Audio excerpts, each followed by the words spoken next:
After a long day of parenting, you quietly shut your child's door and tiptoe towards your little slice of heaven, the couch, and binge watching your favorite show.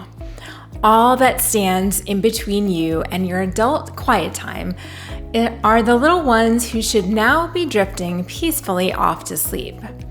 But in all likelihood, in the next 10 minutes, you'll probably be back and forth between their bedrooms, bringing glasses of water, rubbing their backs, giving just a few more kisses, and a 2-minute cuddle, which will eventually turn into 30. The truth is, bedtime battles are a form of power struggles. Now, if all behavior tells us something, which it does, then it's our job as parents to decipher what power struggles at bedtime are trying to tell us. There are several reasons why bedtime power struggles happen, but the most common is that your child craves more connection with you. When your child's attention bucket isn't full, they'll ask for your attention in unwelcome ways, and often at bedtime when there are no other distractions for your attention. Children thrive on feeling significant, and they want to feel like they matter to their parents. Asking for water, a hug, some more snuggles, or an extra blanket are ways to ask you to care for them and to give them love and attention. I suggest trying to get 10 to 20 minutes of one-on-one time with each of your kids daily so you can fill their love buckets. Also, aim to be consistent about when they get it so they know it's coming and they can look forward to it. This could be a nightly talk time when you make dinner or go on a walk together afterwards. It could also look like spending time with a child early before everyone else gets up in the mornings. Maybe you play ball with your son or build things with him after school, which is a great way for kids to decompress and connect with you after you've been apart all day. When you provide this dose of positive attention, you will reduce attention-seeking behavior at bedtime, like whining, dragging things out with endless requests, and fighting sleep. Now that you've addressed the main reason for bedtime power struggles, you need to establish a consistent routine. For bedtime to work, there is nothing more important than sticking with a routine that you do at the same time, in the same way, and in the same place each night. I know nights can get crazy with dinner, school activities, homework, sports, and last-minute projects. But if you want bedtime to go down without a problem, this is just one of those things you can't budge on. Routine can be an absolute lifesaver, especially if you want to have your own time after the kids are asleep to relax and watch your Netflix shows. Here are the steps to do this. Number 1, set a reasonable bedtime that is the same every night of the week, even on the weekends. A reliable schedule is what helps your body's natural circadian rhythm tell you when you are ready to fall asleep. It's important to choose an age-appropriate bedtime based on whether your child is still taking naps or not, and their activity levels. According to the American Academy of Pediatrics, here are the current sleep recommendations for kids at different ages. Ages 4 to 12 months, 12 to 16 hours of sleep, including naps. Ages 1 to 2 years, 11 to 14 hours, including naps. Ages 3 to 5 years, 10 to 13 hours, including naps. Ages 6 to 12 years, 9 to 12 hours. Ages 13 to 18 years, 8 to 12 hours. Step 2, stay consistent. Even when your child begs to stay up or finish a movie, the less you budge when it comes to bedtime, the more they'll learn that they can't negotiate about it. Step 3, create a routine with the same steps you follow each night.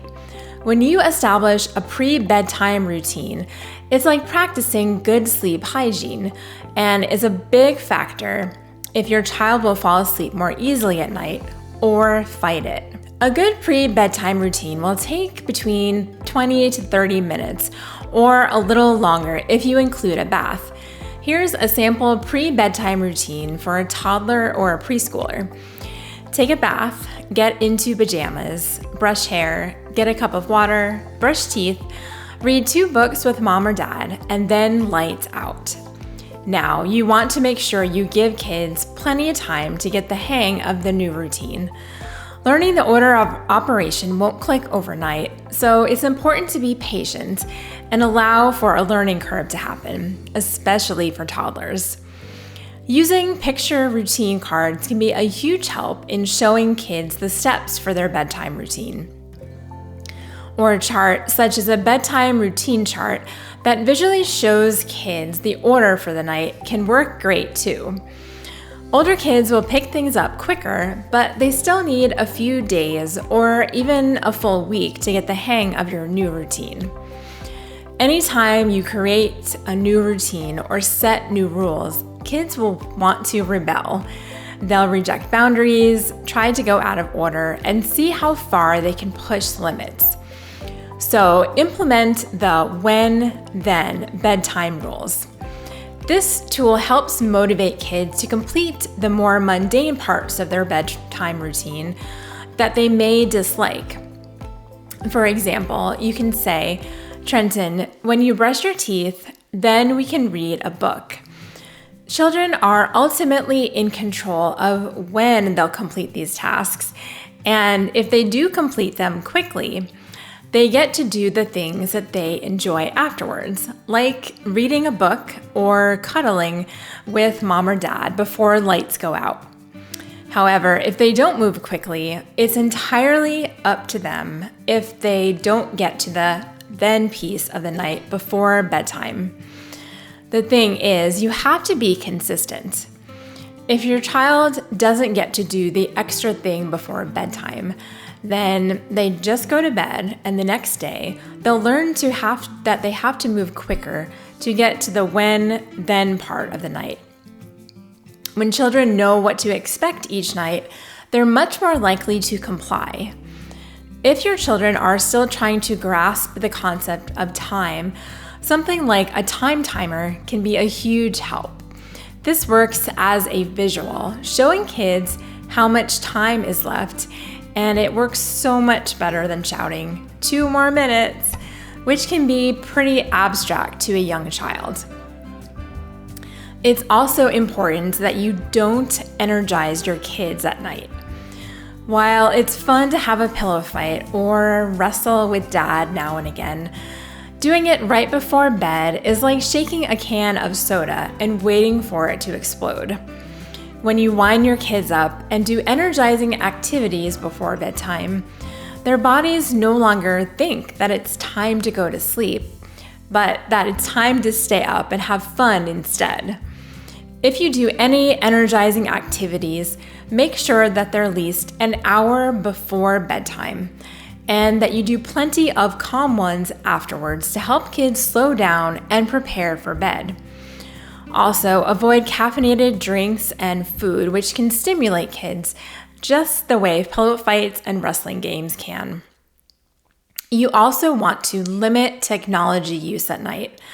The CDC says bright evening light 2 hours before bedtime shifts the time for sleep later, so you tend to get sleepy and fall asleep later in the evening. As much as possible, avoid having your kids exposed to blue light after sundown. This means television, iPads, and of course, phones. And finally, address your child's anxieties. Anxiety has a sneaky way of showing up when things get quiet at night and your child has crawled into bed. Children's anxieties are different from adults, and while they can seem irrational to adults, they are actually very real and terrifying to children. Whether it's monsters hiding in the closet, dark shadows in the corners, future catastrophes at school, or fallouts with friends, it's good to approach anxiety with tender love and empathy to bolster your child's sense of security. A sense of security can be fostered through quality connection and communication right before bedtime. The 5 senses grounding technique is great to use when nighttime anxiety pops up. Anxiety is often rooted in worries and fear about future speculations. So to get immediate relief from anxiety, you have to get back to the present moment. And the best way to do this is with a grounding practice. Each step of these 5 grounding exercises requires your child to use their senses and take note of the things happening around them. Ask him or her to use their 5 senses to do each of the following steps. Name 5 things you can see, 4 things you can feel, 3 things you can hear, 2 things you can smell, and 1 thing you can taste. You can repeat these grounding techniques with your child as many times as they need to calm down and feel less anxious, but it likely won't take them any more than 2 times to feel more at peace. Implementing these tips will help you avoid bedtime power struggles and bring more sleep into your lives, something we could all use more of. Starting tonight, give these strategies a try. Don't forget, new routines often take time to adjust to, so don't give up if you don't see improvement by tomorrow. Thank you so much for watching, and remember, you are not just a mom.